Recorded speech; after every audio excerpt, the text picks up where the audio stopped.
বন্ধুরা, আবার তোমাদের স্বাগত জানাই লক্ষ্মীস ম্যাথ ইউটিউব চ্যানেলে। আজকে আমরা নিয়ে চলে এসেছি 5 নম্বর স্কুলের গণিতের সমস্ত উত্তরগুলো, যেখানে 5 নম্বর স্কুলের প্রথমে কোশ্চেন হচ্ছে, নিচের প্রশ্নগুলির নির্দেশ মতো উত্তর দাও। কয়ের দাগে দিয়েছে শূন্যস্থান পূরণ করো। 8, 3, 0, 2, 5 দ্বারা গঠিত 5 অঙ্কের ক্ষুদ্রতম সংখ্যা কী হবে? 2, 0, 3, 5 ও 8। ঠিক আছে, শূন্যস্থান পূরণ করো। আগের অঙ্কগুলোতে আমরা সবাই দেখেছি যে ভাজ্য সমান ভাজ্য গুণিত ভাগফল যুক্ত ভাগশেষ। এটা শূন্যস্থানে তোমরা এরকম করেই বসিয়ে দেবে। পরেরটাও শূন্যস্থান পূরণে দিয়েছে, দুটি পরস্পর মৌলিক সংখ্যা লসাগু কী হবে? এর আগের অঙ্কগুলোতেও আমরা দেখেছি দুটি সংখ্যা লসাগু, দুটি পরস্পর মৌলিক সংখ্যা লসাগু সবসময় সংখ্যা দুটির গুণফল হয়। ঠিক আছে, তারপর শূন্যস্থান পূরণ করো। 1 থেকে 10-এর মৌলিক সংখ্যা সমষ্টি। তাহলে 1 থেকে 10-এর মধ্যে মৌলিক সংখ্যা কী কী হয়? 2, 3, 5 এবং 7। ঠিক আছে, তাহলে 2 যোগ 3 যোগ 5 যোগ 7 করলে কত পাবো আমরা? 17।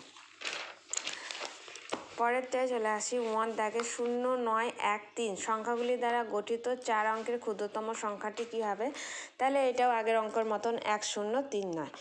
3 ও 4, 0 যেহেতু বাঁদিকে বসে না, তাই একটা সংখ্যার পরে বসানো হয় ক্ষুদ্রতম সংখ্যার ক্ষেত্রে, সেজন্য একটা প্রথমে বসলো, তারপরে 1, 0, 3 নয়। 3 ও 4-এর সাধারণ গুণনীয়ক কত? তাহলে 3-এর গুণনীয়ক তো আমরা পেয়েছি 1 এবং 3, এবং 4-এর গুণনীয়ক পেয়েছি 1 এবং 4। তাহলে 3 ও 4-এর সাধারণ গুণনীয়ক কী পেলাম? 1। তারপর 2 দাগের ক্ষয়ে চলে এসো। দেখো, নিম্নলিখিত যে কোনো 4টি প্রশ্নের উত্তর দাও। প্রথমে বিয়োগ করতে দেওয়া হয়েছে এবং বক্স দেওয়া রয়েছে। ঠিক আছে, বিয়োগফল করে দেওয়া রয়েছে, এই বক্সে কী বসবে সেটা হিসেব করে দেখছি। তাহলে 1 থেকে কত বিয়োগ করলে আমরা 9 পাবো? তাহলে 1 থেকে কত বিয়োগ করলে আমরা 9 পাবো? 1 থেকে কত বিয়োগ করলে আমরা 2 পাবো? 9 বিয়োগ করলে। তাহলে এখান থেকে ধার নিয়ে 11 করবো, 11 থেকে 9 বিয়োগ করলে 2 পাবো। একে ধার শোধ করছি, শোধ করে হচ্ছে এটা 7, 7 থেকে 2 বিয়োগ করলে হচ্ছে 5। তারপরে দিয়েছে আবার 5, কত থেকে 5 বিয়োগ করলে 4 পাবো? 4 আর 5-এ 9, যোগ করছি 9, 9 পেয়ে গেলাম। তারপর 3 বিয়োগ 2, 1। তাহলে দুটো ফাঁকা বক্সে কী কী বসলো? 9। তারপর ক্ষয়ের দাগে দিয়েছে, দেখো 366 মাস সমান কত? তাহলে আমরা প্রথমেই জানি 1 বছর সমান 12 মাস। তাহলে 12 দিয়ে ভাগ করে পেয়েছি 30 বছর 6 মাস। ঠিক আছে, সেটা শূন্যস্থানে বসিয়ে দিয়েছি, 30 বছর 6 মাস। গয়ের দাগেরটায় দিয়েছে, দেখো 4 ও 6 দুটি সাধারণ গুণিতক কী কী? তাহলে 4-এর গুণিতক কী কী পেলাম? 4-এর ঘরে নামতা লিখলাম। 6-এর ঘরের গুণিতক কী কী পেলাম? 6-এর ঘরে নামতা লিখলাম।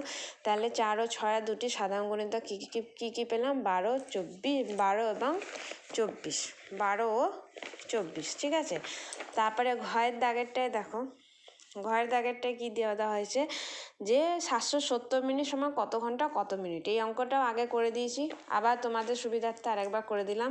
যে 1 ঘন্টা জানি, আমরা জানি 1 ঘন্টা সমান 60 মিনিট, 1 ঘন্টা সমান 60 মিনিট, তাই 60 দিয়ে ভাগ করলাম, দিয়ে পেলাম 12 ঘন্টা 50 মিনিট। ঠিক আছে, তারপরে 1 দাগেরটা দিয়েছে, দেখো আবার 4 ও 6 লঘিষ্ঠ সাধারণ গুণিতক কত? এখানে আবার গয়ের দাগেও দিয়েছিল, দেখো 4 ও 6 দুটি সাধারণ গুণিতক বের করতে। এখন দিয়েছে লঘিষ্ঠ সাধারণ গুণিতক। তাহলে 4 ও 6 দুটো সাধারণ গুণিতক কী কী পেলাম? 12 এবং 24। তাহলে 4 ও 6 সাধারণ গুণিতক 12 এবং 24 আমি পেয়েছিলাম। তাহলে লঘিষ্ঠ মানে কি? সবচেয়ে ছোটটা কত হবে? 12। লঘিষ্ঠ সাধারণ গুণিতক কী কী হয়ে যাবে? 12।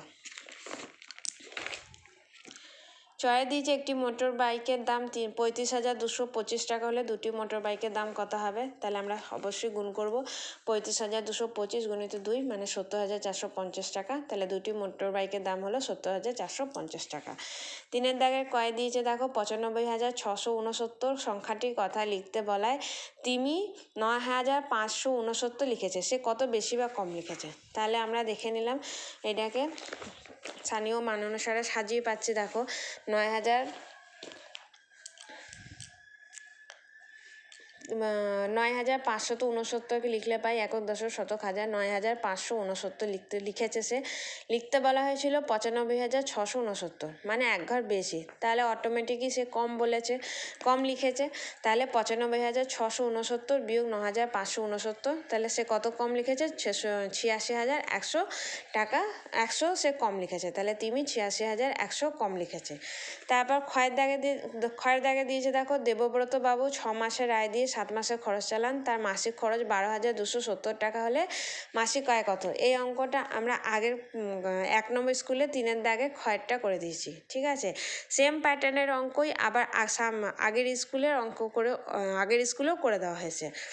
তারপরে আবার দিয়েছে দেখো গয়ের দাগে দিয়েছে 75 লিটার কেরোসিন তেল ও 25 লিটার পেট্রোল সমান মাপের টিনে এমনভাবে ভর্তি করে রাখতে হবে যে 2 প্রকার তেল মিশে না যায়। কমপক্ষে কতগুলি টিনে তা ভরে রাখা যাবে এবং প্রতিদিনে কত লিটার তেল ধরবে সেম অঙ্ক আগের স্কুল 4 নম্বর স্কুলে 3-এর দাগে ক্ষয় করে দেওয়া হয়েছে, তোমরা দেখে নিও। ঘয়ের দাগেরটা দিয়েছে দেখো বাবা ও ছেলের বর্তমান বয়সের সমষ্টি 7 বছর, 15 বছর পর তাদের বয়সের সমষ্টি কত হবে। তাহলে বাবা ছেলে বয়সের সমষ্টি 7 বছর হলে 15 বছরের পর বাবার বয়সও 15 বছর বাড়বে, আবার ছেলের বয়সও 15 বছর বাড়বে। তাই এখন বয়স কত ছিল 60 বছর, 15 বছরের পরে বাবার বয়স কত হলো 15 বছর, ছেলের বয়স কত হলো 15 বছর। তাহলে 15 15 30 যোগ 60 সমান 90 বছর। তাহলে 15 বছর পরে তাদের বয়সের সমষ্টি 90 বছর হবে।